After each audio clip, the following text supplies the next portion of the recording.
Hi, I'm Rebecca Ryan. I'm a shamanic witch in Melbourne, Victoria. This video is about how to take your fate and build your destiny from it. So how to take your fate and make your destiny. So just for definition, fate is the circumstances that you were born into. Fate is the people who spoke into you when you were very little. It could have been primary school teachers. It could have been what was expected of you. It's in fact the combination of everything that was offered to you as available to you and okay for you to do. So this is information that came in about what girls or boys are expected to do, information that's culturally correct about whether you should be nice or whether you should be go get 'em, all that kind of stuff. It's all pre-programmed into you from the second that you're born, particularly until you're about 5 or 6. You kind of absorb it and it becomes a record that plays over and over and over in your unconscious mind and unconsciously directs your steps. So that's fate. It's the circumstances that you were born into and can come in through a whole lot of different channels. Destiny is what you do with it. Destiny is the bit where you say, oh, actually this is ill-fitting for me. This might have been who I was when I was 15. It's not really who I am anymore and I've kind of done that. Or it could be more the chains that you find yourself wound up in and you think, gosh, these really are getting in my way and I don't want to take these through with me into the future. For some reason they're not serving me. I might not be sure what they are, but I know that somehow my destiny is out there. So somehow there's a promise of potential which I can't quite reach. Destiny is how you take your fate and you turn it around to reflect what you want to do. So it's you stepping into your command and you stepping into your sovereignty. So to do that, there's 3 steps. The first step is you need to be honest about what you've lived through. So that might be writing a story of your recent history. So that might be, this is what's happened in the last 10 years. These are the big ups, these are the big downs. This is kind of how I managed it when I was going through it.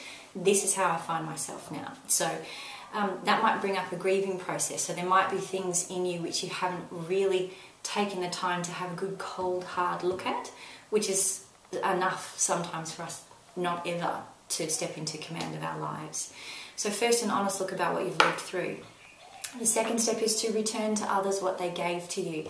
There is no ill intent in this. This is just saying, this was your dream for me, Mum, or this was your expectation for me, Dad, or this is kind of what you were shaping me for. Thoroughly appreciate it, loved it, or hated it, and I'm giving it back now. So it's a really strong decision inside of you to say, although depression and addiction has run through my family for 500 years, 15 generations, I'm not going to do this anymore. I'm not going to behave like this anymore. This then starts to collect information and energy around you as a self-sovereign creature rather than you running kicked by just your fate, yes?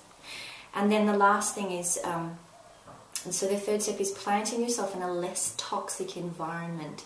And by that I mean, maybe you take the time in the morning when you wake up to write down your dreams. Or maybe you catch yourself with a knee-jerk reaction which you don't like. So you might catch yourself thinking, oh, here we go again. Or I always lose my temper. Or I always say yes when I mean no. Or all sorts of things. You catch yourself thinking them and you allow yourself to not think them anymore. And that is just saying, I'm aware of how I'm doing that. I'm aware somewhat of how that was shaped in me. I've made a decision not to do this anymore and I've caught it. I've caught it just as it happened and I'm turning my back on it.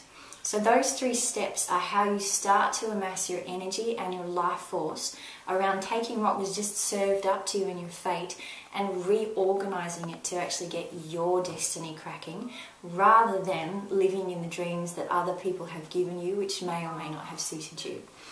In my work, the way I do this is pick through the unconscious beliefs and the things which are coded into our bodies, be it because we've heard them a lot or because we have had examples of that happening through our parents or important people in our youth, or because we bring them in with us into this lifetime and they need to be organised. Some people call that karma. And my work helps to unhook all of those things so that we are a fresh and a clean and a clear and an empowered version of actually us. Thanks for listening.